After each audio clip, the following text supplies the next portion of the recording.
హరే కృష్ణ. మీ అందరికి శుభోదయం. హరే రోజు కృష్ణ ప్రభుజీ, ధన్వత్ ప్రణామ్. అంటే మీరు అందరు బిజీగా ఉంటారు అనుకుంటా, ఎందుకంటే మిగతా రోజులన్నీ కొద్దిగా ఫ్రీగా ఉంటారు. సండే రోజు అందరూ ఇంట్లో, ఒకవేళ పిల్లలు కానీ కృష్ణ ప్రభుజీ, ధన్యవాద ప్రణామ్ ప్రభుజీ. బాగున్నారు కదా మీరు అందరూ? Prabhu, going to share the screen share చేస్తారా? చేశాను ప్రభుజీ, స్క్రీన్ షేర్ చేశాను.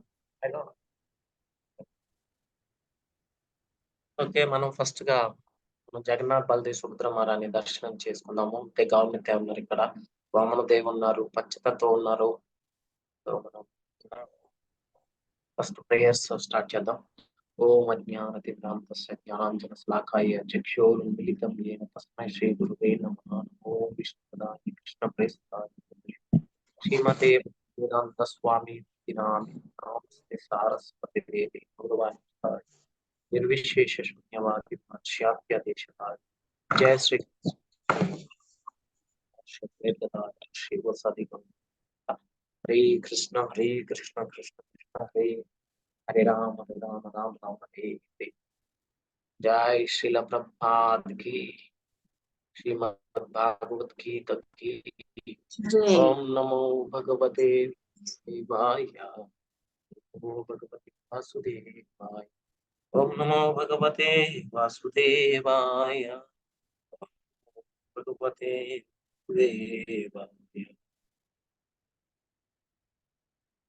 సో మనం ఈ భగవద్గీత అధ్యాయము 5 కర్మయోగము కృష్ణ భక్తి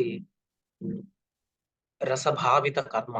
సో ఇది ఏ విధంగా అర్థం? ఈ అధ్యాయంలో కర్మ సన్యాసం, పనులను త్యజించటం ఏ విధంగా, అండ్ మార్గాన్ని కర్మయోగ భక్తిగా చేయటం, పనిచేయటం అండ్ భక్తి మార్గం పోల్చుకొని చూపుతుంది. రెండు కూడా ఒకటే లక్ష్యం ఉంది, దిశ. ఎప్పుడు కానీ మనకు ఒక దిశా నిర్దేశం అనేది ఉండాలి భక్తిలో కానీ నార్మల్ మన ప్రతిరోజు దైనందిన జీవితంలో కానీ ఒక దిశ అనేది మనకి లేకపోతే ఏమవుతుంది, మనం ఏ పని కూడా సక్రమంగా చేయలేమన్నమాట. సో మనకి కృష్ణ భగవానుడు ఈ విధంగా వివరిస్తున్నారు. ఏదైనా కానీ మనస్సుతో ఎంత పరిశుద్ధంగా ఉంటామో, లేదంటే దాన్ని కర్మ సన్యాసం అది పరిపూర్ణత అవ్వదనమాట. ఏది చేసినా కానీ పరిపూర్ణత, ఒక మనస్సు పరిశుద్ధంతో మనం భగవంతుని భక్తి చేయటం ద్వారా ఆ చిత్తశుద్ధి సాధించవచ్చు. భక్తి చేయటం ద్వారానే, లేదంటే చిత్తశుద్ధి అనేది రాదనమాట. కర్మయోగం సాధారణంగా చాలా మందికి సరైన దారి. కర్మయోగులు తమ ప్రాపంచిక విధులను పవిత్రమైన బుద్ధితో ఫలాశక్తి విడిచి ఎటువంటి లాభాపేక్ష లేకుండా భగవత్ అర్పితంగా చేస్తారనమాట ఏదైనా కానీ.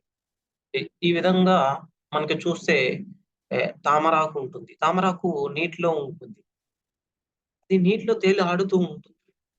కానీ అది ఎటువంటి స్థితిలో కూడా ఆ నీటికి అంటనట్టుగా ఉంటుంది అనమాట. సో మనం కూడా ఈ విధంగా ఏది చేసినా కానీ అంతే. మనం తప్పులు చేసి కూడా ఇది భగవంతుడికి అని చెప్పేసి అలా కాదు, మనం మంచి కర్మలు చేస్తూ దాన్ని భగవంతుని తృప్తి కోసం చేస్తూ ఉన్నప్పుడు ఏమవుతుందంటే పాపం అనేది మనకి అంటదన్నమాట. ఇప్పుడు జ్ఞాన ప్రకాశించే వారి శరీరం అనేది ఆత్మ వసించే నవద్వారాల నగరం అని తెలుసుకోవాలి మనం. ఇప్పుడు మనకు తెలుసు నవద్వార నగరం అంటే ఈ మనకి 9 రకాలైన రంధ్రాలు ఉంటాయి మన యొక్క దేహంలో. వాటి ద్వారా మనం ఇప్పుడు ముక్కు ద్వారా గాలిని పీల్చుకుంటాము, మరి నోటి ద్వారా ఒక్కొక్కసారి మనకి సరిగ్గా పనిచేయకపోతే నోటి ద్వారా పీల్చుకుంటాము, ఇంకోటి నోటి ద్వారా ప్రసాదాలని ఆస్వాదిస్తాము, చెవుల ద్వారా వింటాము, ఇంకా వివిధ రకములైనటువంటి సదుపాయాలు మనకి భగవంతుడు కలిగించడం. సో, మనం కర్తలము కానీ తాము భోక్తులము కూడా కాము అని తెలుసుకోవాలి. మనం ఎప్పుడైనా గాని అందరి పట్ల కూడా సమత్వ దృష్టి కలిగి ఉండాలి. ఒక బ్రాహ్మణుడు ఆవు, ఏనుగు, కుక్క, చండాలుడు అందరిని సమానంగా చూస్తారు. పండిత సమదర్శన అని చెప్తారు మనకి భగవద్గీత. అందరిని కూడా మనం ఒక సమన్యాయం అనేది కలిగి ఉండాలన్నమాట. నిజమైన జ్ఞానులు దోషరహితమైన దే దైవీ గుణాలు పెంపొందించుకుంటారు. ఏ విధంగా పెంపొందించుకుంటాం మనం దైవీ గుణాలు? ఇప్పుడు పొద్దున్నే లేసి కాలకృత్యాలు తీర్చుకొని మన స్నానం ఆచరించి ఇంకా భగవత్ యొక్క సేవలో నిమగ్నమై ఉంటాం. ఏ విధంగా కొద్దిసేపు ఒక 5, 10 నిమిషాలు మంగళహారతి చేసుకొని పూజ అయన్నీ మళ్ళీ మనం కూర్చొని హరే కృష్ణ మహామంత్రం అనేది చేస్తూ ఉంటాం. సో అయితే మనకి ఈ ప్రాపంచిక జనులు ఇంద్రియ వస్తువు విషయం నుండి వచ్చే సుఖాల కోసం ఎంతో శ్రమిస్తాం. కానీ అవే నిజంగా దుఃఖ హేతువులని తెలుసుకోవాలి మనం. ఏ విధంగా? ఇప్పుడు మనకి ఈ యొక్క శ్లోకంలో మనకి కృష్ణ భగవానుడు క్లియర్‌గా చెప్తున్నారు. సో, కర్మయోగులు వాటి యందు ఆసక్తి కలిగి ఉండరు. ప్రతిగా తమలోనే ఉన్న భగవంతుని ఆనందాన్ని ఆస్వాదిస్తారు. ఏ విధంగా ఆస్వాదిస్తాం అనేది మనం మాట్లాడుకుందాం. అయితే ఈ అధ్యాయము తదుపరి కర్మ సన్యాస మార్గాన్ని వివరిస్తుంది. కర్మ సన్యాసులు ఇంద్రియ మనోబుద్ధులు కలవారై నియంత్రణకు ఎన్నో నిష్ఠలు పాటిస్తారు. ఏదైనా గాని మనం ఒక నిష్ఠ అనేది రావాలంటే అది నియంత్రణ అనేది ఉండాలి. దానికి మనం దాన్ని ఏదైనా కానీ ఒక అధ్యయనం చేయాలి. అధ్యయనం ఏ విధంగా చేయాలి? ఇప్పుడు రోజు కూడా మనం పొద్దున్నే లేస్తున్నాము కదా! అది ఒక రోజుతో వచ్చేది కాదు. మనం ప్రయత్నించాలి.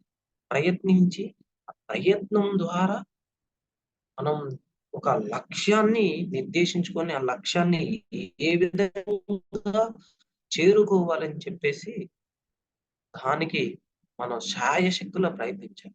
సో, ఆ నిష్ఠ అనేది కూడా ఉండాలి మనకి. నిష్ఠ అనేది ఏ విధంగా వస్తుందండి? నిష్ఠ అనేది మనం ఇక్కడ ఫిక్స్ చేయాలి. మనస్సులో ఫిక్స్ చేయాలి. నేను ఖచ్చితంగా పొద్దున్నే లేసి ఈ యొక్క దైనందిన దైవ కార్యక్రమాల్లో పాలు పంచుకోవాలని చెప్పేసి ఒక ఆహ్, అవగాహన అనేది మనకి ఉండాలి. దాని ద్వారా మనకి నిష్ఠ కోసం మనం ప్రయత్నించాలి. అర్థమైందా? సో, బాహ్యమైన భోగ సంబంధాన్ని అన్ని తలంపులను త్యజించి కామ, క్రోధ, భయ, మదమాశ్చర్యాల నుండి స్వేచ్ఛని పొందాలి మనం. సో, అది ఏ విధంగా అవుతుంది? సాధన ద్వారా అవుతుంది. ఈ నియమ నిష్టలన్నిటిని భగవద్భక్తితో సంపూర్ణం చేసి శాశ్వతమైన శాంతిని పొందగలుగుతామన్నమాట. ఎప్పుడైనా గాని. సో, మనకి ఇంతకుముందు శ్లోకంలో చూసుకుంటే ఏమవుతుంది? భక్తి యుక్తంగా పని చేయకుండా కర్మయోగము పరిపూర్ణము పరిపూర్ణ కర్మ సన్యాసమును చేరుకొనుట చాలా కష్టం. ఓకే. మనకి ఇప్పుడు ఈ యొక్క 5వ అధ్యాయంలో 7వ శ్లోకమును 8, 9 కూడా మనం నేర్చుకోవచ్చు.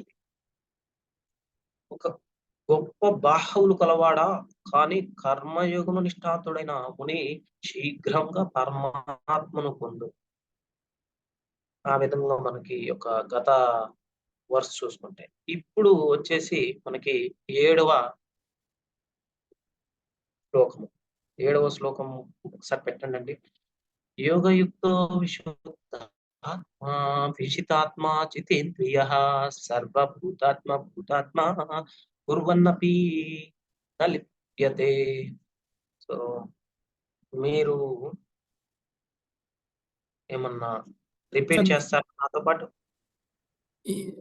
నేను చదువుతాను ఎస్ ప్రభు. ప్రభు. చదవండి. భక్తి యోగంలో కర్మను అనుభవించు వాడును విశుద్ధాత్ముడును తన మనస్సును ఇంద్రియములను జయించిన వాడును ఒక మానవుడు సర్వులకు ప్రియుడై ఉండును. అందరూ అతనికి ప్రియులై ఉందురు. అట్టివాడు సదా ఆ కర్మలను ఆచరించుచున్నను ఎన్నడను బద్ధుడు కాడు. ఓకే. సో నెక్స్ట్ వర్స్ కూడా చేస్తారా ఇప్పుడే? ఎస్ ప్రభు. నైవ కించిత్ కరోమీతి యుక్తో మన్యతే తత్వవేత్. పశ్యన్ నైకించిత్ కరోమీతి పశ్యన్. మన్యేత ఓకే. తత్వవేత్. రిపీట్. ఓకే. అవసరం లేదు ప్రభు. అవసరం లేదు ప్రభు. మీరు కంటిన్యూ చేయండి. ఓకే. పశ్యన్ శృణ్వన్ స్పృశన్ జిగ్రా జిగ్రన్ శనన్ గచ్చన్ గచ్చన్ స్వపాన్ స్వాన్ ప్రలాపన్ విసర్జ్యం గ్రహన్ నిమిషన్నపి ఇంద్రియార్థేషు వర్తంత ఇతి ధార్యం.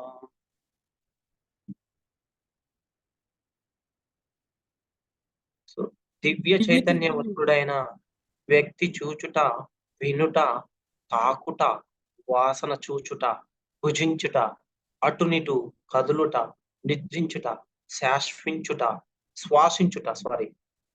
వంటి కార్యములు చేయుచున్నను తను వాస్తవంగా ఏమీను చేయుచుండట లేదనియే తనలో తాను ఎరిగియుండు. ఏలైనా మాట్లాడినప్పుడు, విసర్జించుచున్నప్పుడు, గ్రహించున్నప్పుడు, లేక కన్నులను తెరుచుకున్నప్పుడును, లేక మూయుచున్నప్పుడును భౌతికములైన ఇంద్రియములు మాత్రమే ఇంద్రియార్థ విషయములలో నెలకొని ఉన్న మరియు తాను మాత్రము వాటి నుండి వేరుగా నుంటిననియు సదా ఎరిగియుండును. Okay, right. సో మనం ఇక్కడ ఏం మాట్లాడుకుంటున్నాము? ఈ యొక్క 7వ శ్లోకంలో సన్యాసం అంటే త్యజించటం, ఈ ప్రపంచాన్ని త్యజించటం. కృత్రిమ వస్త్రధారతో కాదండి. ఏమవుతుందంటే మనకి ఒక్కొక్కసారి మనం ఏమో అనుకుంటాము, నార్మల్ గా జనరల్ గా ఏమవుతుంది, రోజు పిల్లలు ఏం చేస్తుంటారంటే ఇంటికి వచ్చిన తర్వాతకి ఇంట్లో ఉన్నవారు సీరియల్ చూస్తూ ఉంటే వాళ్ళు కూడా సీరియల్ చూడాలి అంటే అలవాటు అయిపోతుంటారు. అయితే దాన్ని అలవాటు చేసుకున్నంత సులభం కాదు త్యజించటం. ఇప్పుడు మనం ఏదైనా కానీ కృత్రిమ వస్త్రధారణ, ఇప్పుడు పామున్నది, కోబ్రా, మన సర్పం ఉంది, విష సర్పం ఉంటుంది కదా, కోబ్రా, విష సర్పం, నాగుపాము ఉంటుంది కదా, త్రాచుపాము. అదేం చేస్తుంది, అది దాని యొక్క కోశాన్ని కొన్ని రోజుల తర్వాతకి త్యజింప చేస్తుంది అనమాట. మనం ఆ విధంగా దానికి జ్ఞానం అనేది లేదు. అరే నేను దీన్ని వస్త్రాన్ని త్యజించాను, సో నాకు మళ్ళీ బట్టలు అవసరం లేదు, నేను సన్యాసిని అయిపోయానని చెప్పేసి. కానీ మళ్ళీ కొన్ని రోజుల తర్వాతకి దానికి కోశం అనేది వస్తూ ఉంటుంది. మనం కూడా ఆ విధంగా చేయలేము. త్యజించటం అనేది ఇక్కడ యోగయుక్త కృష్ణుడు ఏం చెప్తున్నాడు మనకి ఇక్కడ? యోగయుక్త అంటే మనం భక్తి యొక్క మార్గంలో యొక్క సర్వీస్ లో మనల్ని మనం నిమగ్నుల్ని చేసుకోవాలంట. అంటే మన కృష్ణ చైతన్యంలో ఉండాలి, అప్పుడు మనం త్యజించవచ్చు, లేదంటే కుదరదు. సో ఇప్పుడు నేను ఈ గదిలో ఉన్నాను, ఈ గది నుంచి వేరే గదికి వెళ్ళాలి అని అంటే ఫస్ట్ ఈ గది నుంచి వెళ్ళాలంటే నాకు ఒక దిశ అనేది ఉండాలి. వేరే బయటికి వెళ్ళటమా ఆలోచించుకొని ఉండాలి. నేను బయటికి వెళ్తున్నానా, లేదంటే ఇంకొక గదికి వెళ్తున్నానా? మనం ఎక్కడికి వెళ్తున్నామో మనకి తెలిసినప్పుడు ఈ గదిని వదిలిపెట్టగలం మనం. అదే విధంగా మనం ఏం చేయాలి? ఇప్పుడు ఈ యొక్క భౌతిక ప్రపంచం మీద ఆసక్తి అనేది లేకుండా ఉండాలంటే కృష్ణ భక్తి యొక్క ఆసక్తి అనేది ఉండాలి మనకి. లేదంటే చాలా కష్టతరం అనేది అనమాట దాన్ని వదిలిపెట్టడం. మనకేమవుతుంది, మన జీవుల స్వభావం ఎట్లుంటుందంటే మనకి అన్వయించుకోవాలి. ఏదైనా కానీ ఒడంబడిక కావాలి అంటే మనం కొంత అడాప్ట్ చేసుకోవాలి ఏదైనా కానీ. నేను ఓకే స్వతహాగా లేదు ఫోర్స్‌గా మనకి కష్టంగా ఏదన్నా హ్మ్. దేని నుంచైనా విడిపోవాలని అనుకుంటే అది అంత సాధారణంగా సాధ్యమయ్యేది కాదనమాట. మనకి పరిస్థితిలో కూడా ప్రతికూల పరిస్థితుల్లో కూడా మనం దాని యొక్క ప్రతిఫలం నుంచి దాని యొక్క ఆహ్, దానికి సంబంధించి ఎటువంటి ఇబ్బందనేది మనకి కలగకూడదనమాట. నాకు సంతోషం కలిగించదు. నేను వదిలిపెట్టేస్తాను. సంతోషం కలిగించినా, కలిగించకపోయినా కూడా కృష్ణ భక్తి తీసుకున్నప్పుడు ఏమవుతుందంటే, మనకి ఆ కృష్ణ భక్తిని యొక్క ఆనందం, ఆసక్తి ద్వారా ఈ యొక్క భౌతిక ప్రపంచం మీద అనాసక్తి అనేది మనకి అలవడుతూ ఉంటుందండి. మనకి ఏదైనా గాని ఇప్పుడు ఒక పని చేసేటప్పుడు ఒక అనుబంధం కలిగి ఉండాలి. నేను ఇప్పుడు దాని మీద ఆసక్తి అనేది కలిగి ఉండాలి. ఆసక్తి కలిగి లేనప్పుడు మనం దాని నుంచి అంత ఈజీగా కాదనమాట. అంత సులభతరం కాదు దాని నుంచి విడిపోవటం. ఎందుకంటే మనం అనుకుంటాం నేను శాశ్వతుడిని, నేను శాశ్వతమైన జీవుడిని. ఆహ్, నా లక్షణం శాశ్వతత్వం. నన్ను నేను వేరు చేసి ముగించటం కాదు. మనం ఏమనుకుంటాము ఇది కొంతమంది అనుకుంటారు ఇది శాశ్వతం అనుకుంటారు. హ్మ్. శాశ్వతం కాదు అనుకుంటారు. దాన్ని ఏ విధంగా మనం అర్థం చేసుకోవాలి మనం? మనం ముందు మాట్లాడుకుందాం. సో, మనల్ని మనం ఎప్పుడు గూడా ఉ ఉన్నట్లుండి అదే ఆలాపనగా మనల్ని మనం దేని నుంచి కూడా ఆహ్, డిటాచ్‌మెంట్ అనేది ఉండకూడదనమాట.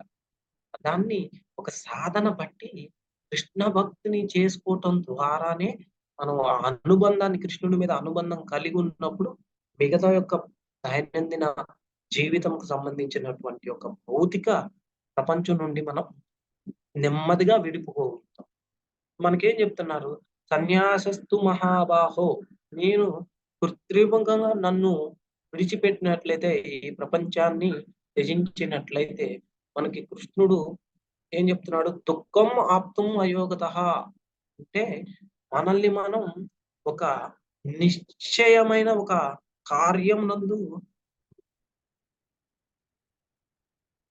మనసు లగ్నం చేసుకొని ఒక కర్ కర్మలను చేయాలి. లేదనుకో అది అనర్థాలకు కారణమవుతుంది. దుఃఖానికి కారణం ఏ విధంగా అవుతుంది? ఇది చాలా కష్టమైన కుటుంబం అతని కుటుంబ సంబంధాన్ని త్యజించాడని అనుకుందాం. కానీ అతనికి మంచి అనుబంధం లేకపోతే అతను అయ్యో! నా కుటుంబ జీవితంలో నేను బాగానే ఉన్నాను. నేను తప్పు చేశాను. అనవసరంగా వదిలిపెట్టేసి వచ్చాను అని చెప్పేసి. కానీ మనకి కృష్ణుడు ఏం చెప్తున్నాడు? సన్యాసస్తు మహాబాహో దుఃఖం ఆప్తుం అయోగతః. అయోగత అంటే మనకు కృష్ణ చైతన్యంతో ఎటువంటి సంబంధం లేకుంటే కేవలం నిర్లిప్తత దుఃఖానికి కారణమవుతుంది. మనం ఎప్పుడైతే కృష్ణుడి మీద ఆసక్తి లేకుండా ఏదో అలాగా ఎళ్ళిపోయినట్లయితే మనకు ఆ నిర్లిప్తత అనేది ఏమవుతుందంటే దుఃఖానికి కారణమవుతుంది. దుఃఖం ఆప్తం. అది ఏ విధంగా యోగయుక్తో మునిర్బ్రహ్మ. మనల్ని మనం ఎప్పుడు గూడా ఒక యొక్క కృష్ణ భక్తి అనే దాన్ని అన్వయించుకోవాలి మనకి. పరమాత్మ సంబంధం తెలుసుకోవాలి మనం. యోగయుక్తో మునిర్బ్రహ్మ బ్రహ్మణ చిరే నాధిగచ్చతి బ్రహ్మయోగాయుక్తో. నేను కృష్ణ స్పృహతో నిండి ఉంటే అప్పుడు అసిరేన. అసిరేన అంటే అతి త్వరలో నన్ను నేను బ్రాహ్మంగా గ్రహిస్తాను. నేను బ్రహ్మను. ఇది సాక్షాత్కారానికి సంబంధించిన ప్రశ్న మాత్రమే. భ్రమతో మనల్ని మనం నేను అనే యొక్క అహంతో మనల్ని గుర్తించుకుంటాం. నిజానికి నేనే బ్రహ్మమని ఆలోచిస్తాం మనం. కానీ అది తప్పు అన్నమాట. ఈ ప్రక్రియ అంతా కూడా నేను బ్రహ్మను, నేను ఈ విషయం కాదని గ్రహించటమే ఈ యొక్క కృష్ణ భక్తి ద్వారా లభిస్తుంది. కృష్ణ భక్తి ద్వారా మనకి అవగతం చేసుకోగలుగుతామన్నమాట. ఈ భావన బ్రాహ్మణ భావన లేదా సాక్షాత్కారం. స్వీయ సాక్షాత్కారం ఏ విధంగా లభిస్తుంది? మనకి స్వీయ సాక్షాత్కారం ఉండాలి. స్వీయ సాక్షాత్కారం అనేది ఏ విధంగా ఉంటుంది? మనల్ని మనం ఈ యొక్క కృష్ణ భక్తిలో సాధన చేయటం ద్వారా ఒక కొన్ని రోజులు గడిచిన కొద్దికి మన యొక్క ఆ అవగాహన అనేది పెరుగుతూ ఉంటుంది. మనం అర్థం చేసుకోగలుగుతాం. ఓకే. మనం ఏమి సాధిస్తున్నాము భక్తిలో, దేని నుంచి మనల్ని విముక్తి చేసుకొని కృష్ణుడికి దగ్గరవుతున్నాము అని చెప్పేసి. అది సాధ్యమే. ఎప్పుడవుతుంది? యోగయుక్తః. మనం ఎప్పుడు కూడా కృష్ణ చైతన్యంతో పారవశ్యంగా ఉన్నప్పుడు యోగయుక్తః అంటారనమాట. అది యోగయుక్త అంటే యోగం. అవును. యోగం ఇక్కడ యోగ అంటే భక్తి యోగం అన్నమాట. ఈ భక్తి యోగ చేయటం ద్వారా మనం ఎప్పుడు కూడా కృష్ణుడితో మమేకమై ఉంటాము అన్నమాట. దానికి సంబంధించిన ఏదైనా మనం చేస్తూ ఉంటే నిర్బంధ కృష్ణ సంబంధే యుక్తం వైరాగ్య ఉచ్యతే. మరుసటి రోజు ఏమనుకుంటాను నేను ఈ రూప మనకి మనకి రూప గోస్వామి ఏం చెప్పారంటే ఈ యొక్క శ్లోకాన్ని చెప్పారు. నిర్బంధ కృష్ణ సంబంధే యుక్తం వైరాగ్యం ఉచ్యతే. ఇది ఎందుకు చెప్పారు ఇది మనకి? మనకి దేనితో అనైనా అనుబంధం మరియు నిర్లిప్త 2 విధాలుగా చెప్తున్నాడన్నమాట. అనుబంధం గాని, నిర్లిప్తత అంటే ఏంటి? ఎవరికైనా తెలుసా? తెలుగులో ఇది మన శుద్ధ తెలుగు అంటారన్నమాట. నిర్లిప్తత అంటే ఎవరు చెప్తారు? అనాసక్తి, ఆసక్తి లేకపోవడమా ప్రభుజీ? ఆ! అనాసక్తస్య అంటే మనకి ఎటువంటి అనుబంధం లేకుండా రైట్ అమ్మా. మంచిది. అనాసక్తస్య విషయాన్ యథార్థం ఉపయథా అని చెప్తారన్నమాట. విషయాన్ మనకి ఆనందానికి సంబంధించిన విషయాలు, అనాసక్తికి సంబంధించిన ఎటువంటి అనుబంధం లేకుండా అంగీకరించాలి. నా శరీర నిర్వహణ కోసం నాకు ఇది అవసరం. కాబట్టి నేను దీనిని అంగీకరిస్తున్నాను. దీనినే అనాసక్తస్య అంటారన్నమాట. ఏ విధంగా మనం మన శరీర నిర్వహణ కోసం నాకు ఇది అవసరం. కాబట్టి నేను దీనిని అంగీకరిస్తున్నాను. దీనిని అనాసక్త్య అంటారు. అనాసక్తస్య అంటారు. ఏ విధంగా అర్థం చేసుకోవాలి మనం? ఇప్పుడు మనకి ఆఫీస్‌కి వెళ్ళేటప్పుడు మనం రోజు బస్సులో వెళ్తూ ఉంటే ఒక 2:30, 3 గంటలు పట్టిందనుకోండి. అదే బైక్ కానీ, కార్‌లో కానీ ఏదన్నా ఒక మన యంత్ర పరికరాల ద్వారా వెళ్ళినప్పుడు మనం తక్కువ టైంలో వెళ్తూ ఉన్నాము. అప్పుడు మనం ఏం చేస్తాము? అది మనకి మన యొక్క లగ్జరీ కోసం కాదు. అవసరాన్ని తీర్చుకోవటం కోసం ఉపయోగపడుతున్నప్పుడు మనం దానిని మన యొక్క సేవలో ఉపయోగించటం ద్వారా మనకి కర్మ అనేది లభించదు. మనకేమవుతుంది అప్పుడు? దానిని మనం ఇప్పుడు ఆఫీస్‌కి వెళ్ళేటప్పుడు కూడా మనం కృష్ణుడికి సేవ చేయటం కోసం ఒక అవకాశం అని లభించిందని చెప్పేసి అనుకోని మనం ఆఫీస్‌కి వెళ్తున్నాం. ఆ యొక్క సేవలో ఈ యొక్క కారు అనే దాన్ని ఉపయోగిస్తున్నాం. ఏ విధంగా మనం ఆఫీస్‌కి వెళ్ళటం ద్వారా మనకి ఎంతో కొంత లాభం అంటే మనం మన యొక్క చేసిన యొక్క ఆహ్, కర్మను అక్కడ మనల్ని మనం ఆహ్, అక్కడ ఎంగేజ్ చేసుకున్నందుకు మనకి ఎంతో కొంత ఒక విత్తం అనేది ఇస్తారనమాట. ఆ విత్తాన్ని ఏం చేస్తాం మనం? మనం మన దైనందిన జీవితంలో యొక్క రోజు యొక్క కార్యకలాపాలతో పాటు భగవత్ సేవలో కూడా ఉపయోగిస్తూ ఉంటాం. దీన్నే మనకి ఈ యొక్క అనాసక్తి అనేది మనం అన్వయించుకోవాలి. ఎటువంటి అనుబంధం లేకుండా మనం దానిని అంగీకరించాలి. సో, కాబట్టి మరో మాటలో చెప్పాలంటే మనం ఎప్పుడు కూడా దానిని ఒక విలాసాల కోసం ఉపయోగించే వస్తువులాగా చూసుకోకూడదన్నమాట. ఎప్పుడైతే ఆ విధంగా చూసుకున్నామో మనకి కంఫర్ట్ కావాలి అని చెప్పేసి దాని ద్వారా వచ్చే కర్మ అనేది మనం అంత ఈజీ కాదనమాట త్యజించటం. కృష్ణ సంబంధే నిర్బంధ కృష్ణ సంబంధే అంటే మరియు మరొక పద్యంలో కూడా చెప్తున్నారు రూప గోస్వామి ఏం చెప్తున్నారంటే హ్మ్. ప్రాపంచకటాయ ప్రాపంచకట బుద్ధయ్య బుద్ధ్యా హరి సంబంధి వస్తున ముముక్షుభిః పరిత్యాగో వైరాగ్యం పాల్గు కథ్యతే. ఏం చెప్తున్నారు? ప్రాపంచక బుద్ధ్య అంటే మనకి తత్వవేత్తలు చూసుకుంటే ఎవరైతే చాలా మంది చెప్తూ ఉంటాము, ఇంకొక మనకి దైనందిన జీవితంలో వాళ్ళు వీళ్ళు చెప్తూ ఉంటారు కదా, ఏ విధంగా భక్తి చేయాలి ఉంటారు కదా స్పిరిచువలిస్ట్. కొంతమంది ఏం చేస్తారంటే ఈ భౌతిక ప్రపంచం అసత్యమని, బ్రహ్మం వాస్తవమని వారు అనుకుంటున్నారు. అయితే అది తప్పు అన్నమాట. అది సరే, కానీ మన వైష్ణవ తత్వం ప్రకారం ఏ విధంగా అర్థం చేసుకుంటున్నాం మనకి గురు పరంపర ద్వారా చాలా ఖచ్చితంగా విశదీకరించబడింది. ఈ తత్వాన్ని ఏ విధంగా అర్థం చేసుకోవాలి, ఈ భౌతిక ప్రపంచం అసత్యం అని. ఇది అసత్యం కాదండి, ఇది సత్యం కానీ శాశ్వతం కాదనమాట. ఇది తాత్కాలికం అనేది మనం అర్థం చేసుకోవాలి. సో మనకి చూడండి 4 యుగాలు ఉంటాయి. సత్య, త్రేత, ద్వాపర, కలి. ఈ 4 యుగాలు కూడా ఎప్పుడు కూడా మనకి మరల వస్తూ ఉంటాయి. ఒక యుగం తర్వాతకి ఇంకొక యుగం అనేది వస్తూ ఉంటుంది అనమాట. అది దానికంటూ ఒక టైం లిమిట్ అనేది ఉంటుంది, ఒక సమయం. ఇప్పుడు కలియుగం చూసుకుంటే 4,32,000 సంవత్సరాలు. సో అది అట్లనేది శాశ్వతం కాదు, కానీ అబద్ధం కూడా కాదనమాట. దానిని మనం గ్రహించాలి. అది దేని ద్వారా గ్రహిస్తాము? ఓన్లీ కృష్ణ భక్తి చేయటం ద్వారా గ్రహిస్తాం. మనకి ఏ విధంగా మనకి గురువు, సాధు, మనకి ఈ యొక్క శాస్త్రాలు మనకి అన్ని చెప్తున్నాయి. అదే కదా భగవద్గీతలో మనకి చెప్పేది. మనం శ్రీమద్ భాగవతం చూసుకుంటే కానీ శ్రీమద్ భాగవతంలో అన్ని నిశితంగా విశదీకరించబడింది, వివరించడం జరిగింది కూడా మనకి.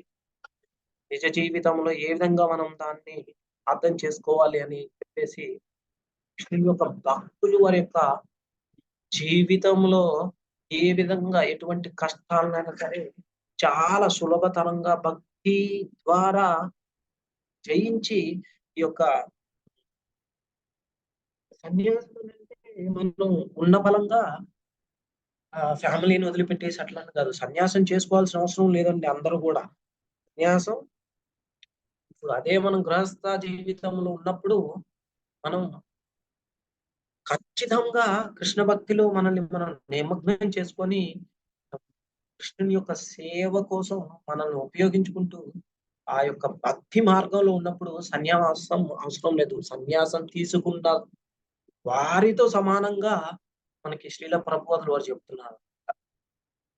మనం ఇప్పుడు చూసాము, నేను ఇప్పుడు ముంబై వచ్చాను అనమాట. కానీ నేను ఇక్కడ ముంబైలో శాశ్వతంగా ఉండను.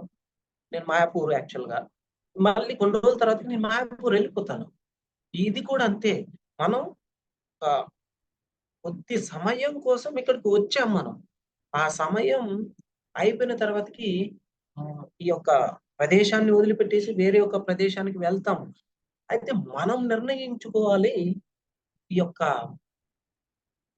అవకాశాన్ని ఏ విధంగా సద్వినియోగపరచుకోవాలని చెప్పేసి. ఏ విధంగా సద్వినియోగపరచుకుంటాము?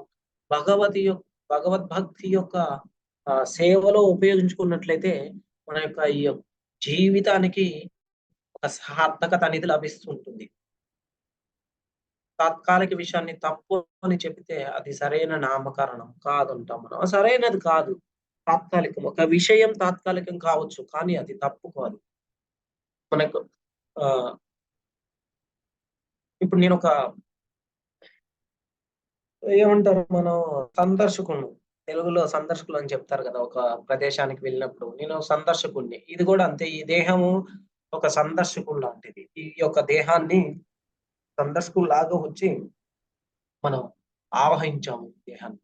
సో దీనికి ఒక ఎక్స్పైరీ డేట్ అనేది వస్తుంది. ఎక్స్పైరీ డేట్ వచ్చినప్పుడు ఆటోమేటిక్ గా మనకి నచ్చినా నచ్చకపోయినా కానీ ఈ యొక్క దేహాన్ని మనం త్యజించాలి. సో అందుకోసం మన కృష్ణ భక్తులు ఏం చెప్తారు మనకి, ఆ దేహం నందు ఆసక్తి అనేది మనం పొందుపరచుకోకూడదు. నేను, నాది, నేను చాలా బలవంతుణ్ణి, చాలా అందంగా ఉంటాను, ఎంత శాశ్వతం కాదనమాట. సో మనం దాన్ని అర్థం చేసుకోవాలి. నేను ఇక్కడ కూర్చున్నాను, మీతో మాట్లాడుతున్నాను. నేను కొద్దిసేపటి తర్వాతకి టైం వచ్చినప్పుడు ప్రసాదం తీసుకుంటాను. మరి ఇంకొక వేరే ఏదో ఒక పనిలో నిమగ్నమే ఉంటాను. ఎంత అబద్ధం కాదు కదండి. ఎంత అబద్ధం కాదు. కాకపోతే ఇది తాత్కాలికం. మనం అర్థం చేసుకోవాలి.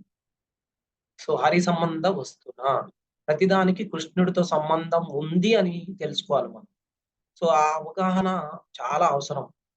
ఇక్కడ మనం ఏది చూసినా అవి వాస్తవికత యొక్క వికృత ప్రతిబింబం. అంటే ఏ విధంగా అర్థం చేసుకోవాలి? వికృత ప్రతిబింబం అంటే మనం ఒక సరస్సు ఒడ్డున ఒక చెట్టు ఉంటుంది.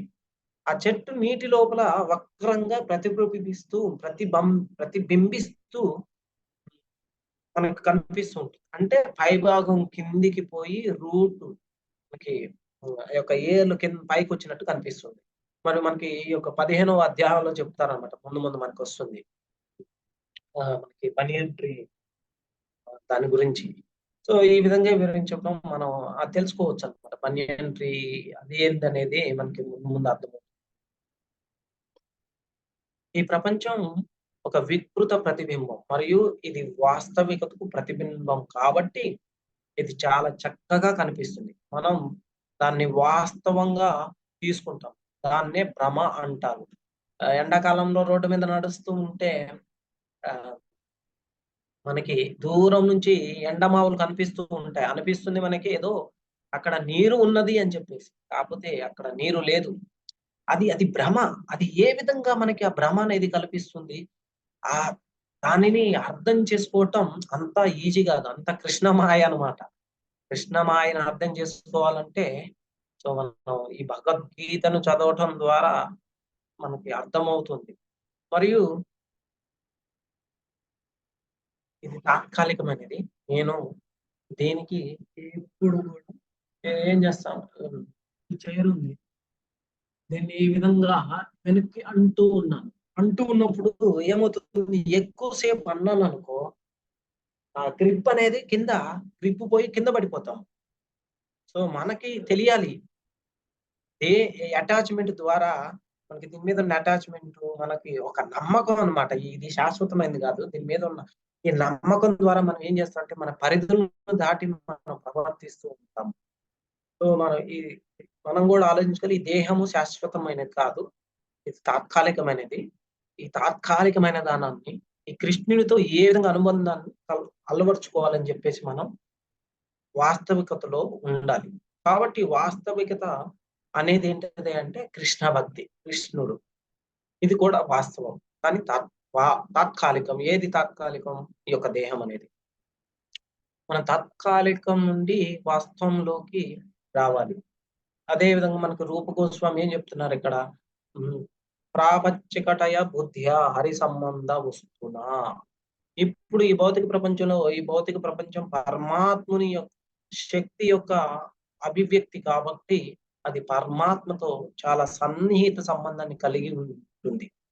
ఆ యొక్క సంబంధాన్నే కృష్ణ సంబంధం అంటారన్నమాట. ఏ విధంగా? సూర్యరశ్మి ఉంది. మనకి సూర్యరశ్మి మనకి ఏ విధంగా? సూర్యుడి ద్వారా మనకి సూర్యరశ్మి వస్తుంది. సూర్యుడితో ప్రత్యక్ష సంబంధం సూర్యరశ్మికి ఉంది. కానీ ఈ భూమికి మనకి ఆ సూర్యరశ్మి అనేది చాలా దూరంలో ఉంటుంది. అయినా కూడా మనకి ఆ సంబంధాన్ని సూర్యుడి ద్వారా సూర్యరశ్మి ద్వారా సూర్యుడికి సంబంధాన్ని మనకి కలగజేస్తుంది. ఈ విధంగా కూడా కృష్ణుడు ఎక్కడో గోలోకంలో ఉంటారు.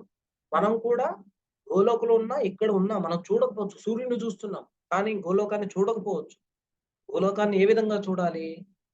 శుద్ధ భక్తుని యొక్క సేవలో నిమగ్నమై వారు చెప్పినటువంటి యొక్క భక్తిని మనం అవలంబించటం ద్వారా, కృష్ణ భక్తిని అవలంబించటం ద్వారా ఈ యొక్క గోలోకం ఏ విధంగా ఉంటుందని మనకి తెలియజేస్తూ ఉంటుంది. ఆ యొక్క సంబంధాన్ని మనం అలవర్చుకోవాలి. సో ఈ భౌతిక ప్రపంచం పరమేశ్వరుని శక్తి యొక్క స్వరూపం.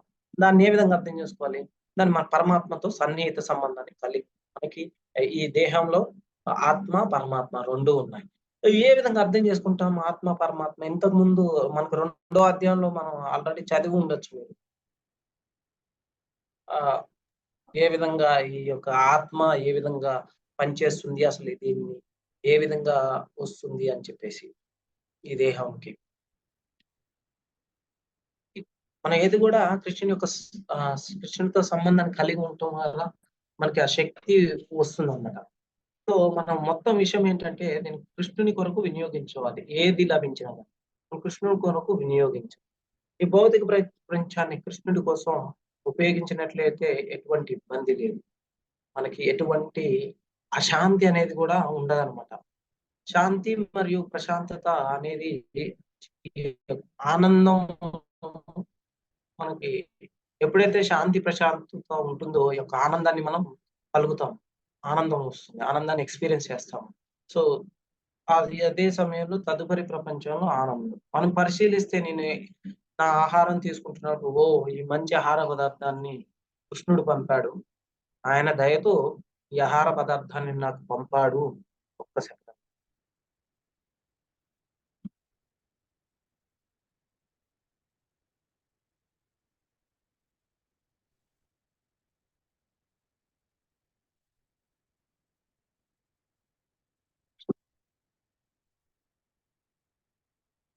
మనం ఇక్కడ ఏం ఆలోచిస్తున్నాం? కృష్ణుడి గురించి ఆలోచిస్తున్నాం. సో కృష్ణ చైతన్యంలో ఆహార పదార్థం తీసుకోవటం అనేది ఒక యోగా. దాన్ని ఆ భక్తి ద్వారా మనకి లభిస్తుంది. దాన్నే యోగ యుక్త అంటారు. మనం ఇదే ఒక శ్లోకంలో ముందు ఫస్ట్ మాట్లాడుకున్నాం కదా. సో మనం ఎప్పుడు కూడా కృష్ణ చైతన్యంలోనే ఆలోచిస్తాం. దాన్నే యోగయుక్త అంటారు. యోగయుక్తో ముని.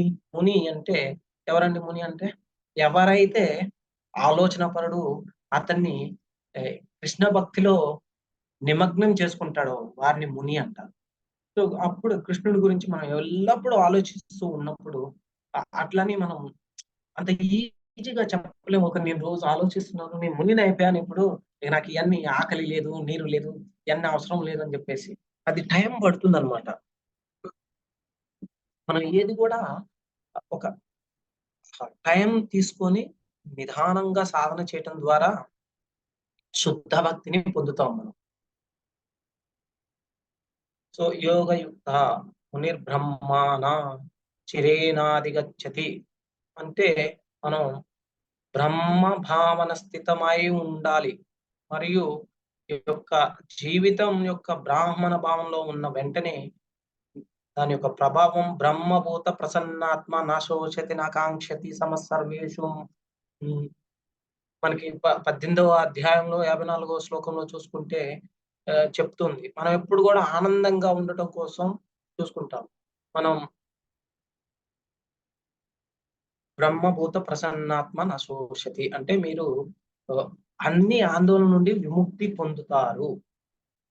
అన్నిటి నుండి విముక్తి పొందటం ద్వారా ఈ ఇంద్రియ సంతృప్తికి డిమాండ్ అనేది ఉండదన్నమాట. నిండుగా అనుభూతి చెందుతాం మనం. నేను నిండుగా ఉన్నాను, నేను డిమాండ్ చేయడానికి ఏమి లేదు, అలాంటి దశ వస్తుంది మనకి. కాబట్టి యోగయుక్తో మునిర్బ్రహ్మ శ్రీహీన. మనం ఎల్లప్పుడూ కృష్ణ చైతన్యంలో ఉండి ఆ విధంగా మన విధులను నిర్వర్తిస్తే ఇది అబద్ధమని మనం భావించము. దానికి కృష్ణుడితో సంబంధం ఉన్నందున దానిని కృష్ణుడి కోసం ఉపయోగించాలని మనం తీసుకుంటాం. అంతే. ఆ యోగయుక్తో ముని మనం ఎప్పుడైతే ఒక్కసారిగా చాలా చక్కగా సులభంగా బ్రహ్మాన్ని సత్కరిస్తామో అనేక ఇతర ప్రక్రియలు చాలా సంవత్సరాల ధ్యానం ద్వారా తపస్సు ద్వారా అడవికి హిమాలయాలకు పోయేసి ఇవన్నీ చేస్తూ ఉంటాం కదా. అవన్నీ అవసరం లేదండి. ఇవన్నీ కూడా బ్రహ్మాన్ని గ్రహించడం కోసం చేస్తుంటారు. అవి ఇంట్లో ఉండి మనం గ్రహించవచ్చు. చేసే ఒక పని ప్రతి ఒక్క పనిని కూడా కృష్ణ భక్తికి ఉపయోగించడం ద్వారా మనం ఎవరైతే ఈ యొక్క తెలివి ఉంటుందో కృష్ణ భక్తికి ఉపయోగించడం వారందరూ కూడా ఉత్తములు. అందరికన్నా కూడా చాలా తెలివి గలవారు అనమాట. ప్రతిదానికి కృష్ణుడితో సంబంధం. అది దాన్ని అలవరుచుకోవాలి. ప్రతిదానికి కృష్ణుడితో సంబంధం. అప్పుడు మనం కృష్ణుడి కోసం ఉపయోగించాలని ఎల్లప్పుడూ ఆలోచిస్తూ ఉంటే నేను ఈ యొక్క యోగయుక్త అనే ఒక సిచ్యువేషన్ కి నేను అన్వయించుకుంటాను. నా బ్రహ్మభూత, నా బ్రహ్మ సాక్షాత్కారం నా చేతిలో ఉంది. ఇది చాలా మంచి విషయం. యోగయుక్తో విశుద్ధాత్మ. అయితే ఎవరైతే ఈ విధంగా మనల్ని మనం ఈ యొక్క భక్తి సేవలో నిమగ్నం చేసుకుంటామో వారిని విశుద్ధాత్మ అంటే స్వయం, విశుద్ధ అంటే స్వచ్ఛమైన ఆత్మతో నేనే ఆనందించేవాడిని అనుకున్నప్పుడు నా ఆత్మ మురికి వస్తువులతో కప్పుబడి ఉంటుంది. నేను ఆనందించే వాడిని అని ఆలోచించినప్పుడు నేను యోగయుక్తగా ఉన్నప్పుడు ప్రతిదీ కృష్ణుడికి చెందినది అని నేను భావించినప్పుడు నేను విశుద్ధాత్మునిగా భావించబడతాను. అయితే ఇది వాస్తవం అన్నమాట. నేను యజమానిని కాదు, ఆనందించే వాడిని కాదు అని మనం తెలుసుకోవాలి. నాకు ఏది కేటాయించబడిందో దానిని ఆస్వాదించడానికి నాకు అనుమతి ఉన్నది అని ఇందాక మాట్లాడుకున్నాము. సో మనకి ఇప్పుడు విశుద్ధాత్మ అంటే తన స్వచ్ఛమైన స్పృహలో ఉన్నవాడు. ఆపై విజితాత్మ, జితేంద్రియ. మనకి జితేంద్రియ అంటే ఎవరైతే ఈ ఇంద్రియ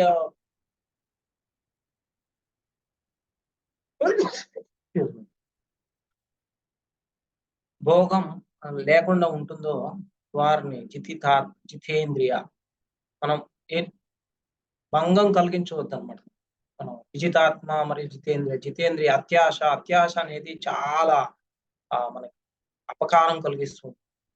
నాకు ఎక్కువ కావాలి అనేది ఏమవుతుందంటే మనల్ని తిప్పలకు గురి చేస్తూ ఉందన్నమాట. కృష్ణ చైతన్యం ద్వారానే మనం వీటన్నిటిని కూడా అనుభవించడం జరుగుతుంది. దురాశ ఉండటం ద్వారా మనకి చేటు జరుగుతుంది. ఆ దురాశ పోవాలంటే కృష్ణ భక్తి. నాకు ఎక్కువ వద్దు, నాకు ఉన్నంతలో సంతృప్తి చెందాలి మనం. అది కృష్ణ భక్తి ద్వారా సాధ్యమవుతుంది అన్నమాట.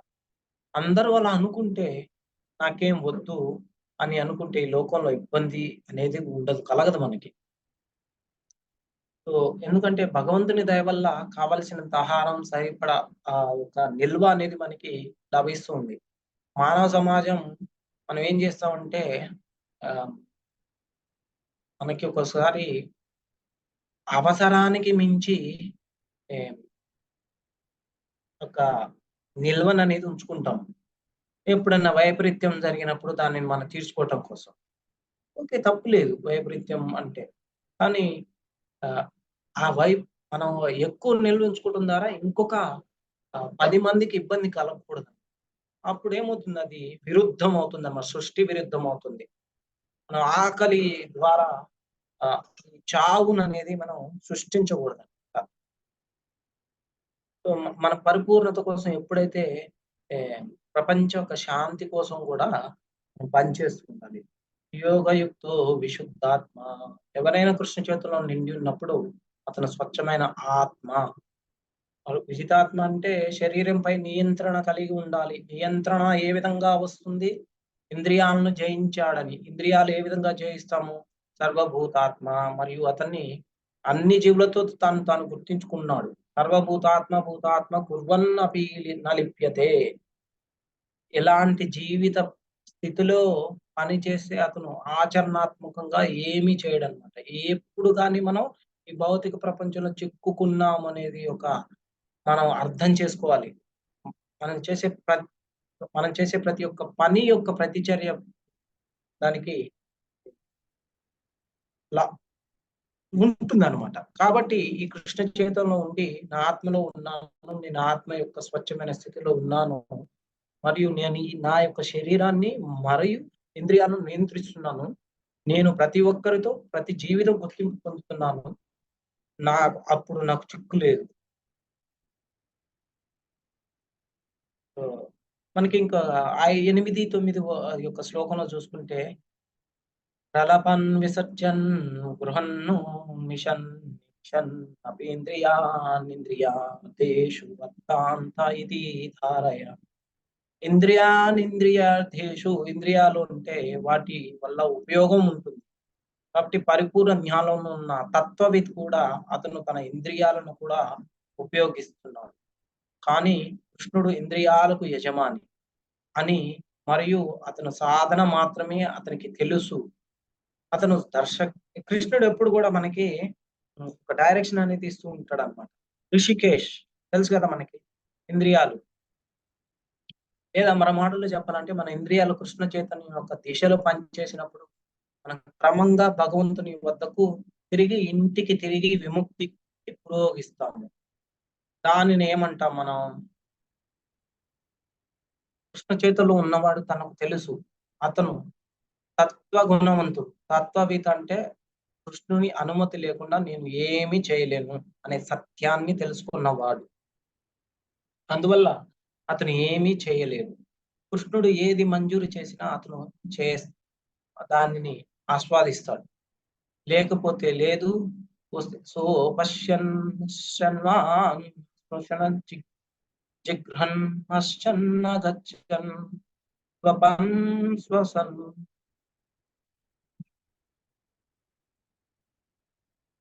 ఇవి మా కార్యకలాపాలు. పశ్చన్ మేము చూడటం ద్వారా పనిచేస్తాము, మేము వినడం ద్వారా కూడా పనిచేస్తాము, మనం తాకడం ద్వారా కూడా పనిచేస్తాము. వాసన ఇందాక మనం చెప్పాం కదా, ఏ విధంగా మన యొక్క ఈ యొక్క ఆర్గాన్స్ ని ఏ విధంగా ఉపయోగిస్తాము. కృష్ణుని మనం భగవంతుని దగ్గరకు వాటి దర్శనానికి వెళ్ళటం ద్వారా కూడా మళ్ళీ ఈ కాలాలని కంఠం, శ్వాసం అని కార్యకలాపాలు ఎన్నో, వీటన్నిటిలో అలాగనే కొనసాగుతాము. కానీ ఒక తత్వవిత్ ధ్యానంలో ఉన్నవాడు మరియు కృష్ణ చైతన్యం ఉన్నవాడు, అతను ఇతన్ని ఇవన్నీ చేస్తున్నప్పటికీ నేను చేయటం లేదు. ఇది తత్వవిత్ అంటే ఎవరైతే తెలుసుకుంటారో ఇది నేను చేయటం లేదు, నేను చేయబడుతున్నాను అని చెప్పేసి. ఈ పనులన్నీ చేస్తున్నప్పటికీ నేను చేయటం లేదు, కృష్ణుడు చేస్తున్నాడు. నేను కేవలం సాధనం అని మనం తెలుసుకోవాలి. అదే పరిపూర్ణత. Okay Prabhu, anything? Okay Prabhuji, thank you very much for your wonderful class. So మాకు మీ అసోసియేషన్ ఇచ్చినందుకు చాలా థ్యాంక్స్ ప్రభుజీ. ఎవరికైనా ప్రశ్నలు ఉంటే అడగచ్చు మాతాజీ. ప్రభుజీ ఇంకొద్దిసేపు మీకు ప్రశ్నలకు ఆన్సర్ చేస్తారు. హరే కృష్ణ. నేను కూడా మీ అందరికీ చాలా రుణపడి ఉంటాను, నాకు అవకాశాన్ని ఇచ్చినందుకు. థ్యాంక్స్ అండి ఇక్కడికి వచ్చినందుకు, క్లాస్ కోసం. హరే కృష్ణ. హరే కృష్ణ ప్రభుజీ, చాలా ధన్యవాదాలు ప్రభుజీ. మీ ప్రవచనాన్ని కూడా మేము వినగలిగాము చక్కగా. చాలా బాగా చెప్పారు ప్రభుజీ. ఎవరు మాట్లాడుతున్నారు? హరే కృష్ణ. దండవత్ ప్రణామం. ప్రభుజీ ఏదైనా కూడా మన ప్రతిది కూడా భగవంతునికే ఆస్వాదించాలి. భగవంతునితో ఆస్వాదిస్తేనే మన ఇంద్రియాలు కానీ అన్ని కూడా ఆయన మీదనే మనసు పెడితే గనక అది ఆధ్యాత్మికం అవుతుంది, కానీ లేకపోతే భౌతికం అవుతుందని చాలా బాగా వివరించారు ప్రభుజీ. చక్కగా నియమ నిబంధనలు పాటించాలి, అప్పుడు మనలో కల్మషాలని తొలగిపోయి ఆయన దగ్గరికి వెళ్ళగలుగుతామని ఆ భావన చాలా బాగుంది ప్రభుజీ. హరే కృష్ణ. హరే కృష్ణ ప్రభుజీ, దండవత్ ప్రణామం. Thank you Prabhuji. ఎవరు మాట్లాడుతున్నారు? నేను చూడట్లేదు ఎవరిని. మనకి దీన్ని ఏమంటారు తెలుసా? మీరు గ్యాలరీ వ్యూ పెట్టుకుంటారు ప్రభుజీ, అప్పుడు మీకు కనిపిస్తారు ఎవరు. హరే కృష్ణ ప్రభుజీ. అందరూ కూడా వీడియో ఆఫ్ చేసి. హరే కృష్ణ ప్రభుజీ. హరే కృష్ణ ప్రభుజీ, దండవత్ ప్రణామం. హరే కృష్ణ ప్రభుజీ, దండవత్ మాతాజీ ఎక్కడో వెస్ట్ లో ఉన్నారు. హరే కృష్ణ ప్రభుజీ, మీరు ప్రతి పనిలో ఒక పనిముట్టుగా ఆలోచించాలి. నేను చేస్తున్నాను అనుకోకుండా భగవంతుడి సేవకుడను, భగవంతునికి ఒక పనిముట్టుగా, భగవంతుడు చెప్పినవన్నీ ఒక పనిముట్టుగా చేస్తున్నాను అనేది చాలా బాగుంది ప్రభుజీ. హరే కృష్ణ. మీరు ఎక్కడ ఉన్నారమ్మా? అమెరికాలో ఉన్నాను ప్రభుజీ ఇప్పుడు. ఏ ప్లేస్ లో ఉన్నారు? సియాటిల్ ప్రభుజీ. సియాటిల్. హరే కృష్ణ ప్రభుజీ, దండవత్ ప్రణామం ప్రభుజీ. ప్రణామం. ఇంకా మీకేమన్నా సందేహాలు ఉంటే అడగచ్చు. సో చాలా సంతోషం, మీరు అందరూ కూడా పొద్దున్నే మీ యొక్క సమయాన్ని కేటాయించి నాకు నేను ప్యూరిఫై చేసుకోవడానికి ఒక అవకాశం ఇచ్చినందుకు నాకు. హరే కృష్ణ ప్రభుజీ మీలాంటి వాళ్ళ ప్రవచనాలు వినడం కూడా మాకు అదృష్టం ప్రభుజీ, చాలా అదృష్టం. గుంటూరు వాళ్ళు కూడా ఉన్నారు కదా, ఎస్. గుంటూరులో ఇస్కాన్ టెంపుల్ ఉంది, వెళ్తున్నారమ్మా? వెళ్తున్నాం ప్రభుజీ. హరే కృష్ణ ప్రభుజీ, దండోత్రణం. సునీత చూసారా మాతాజీ ఎప్పుడన్నా నన్ను అక్కడ గుంటూరులో? లేదు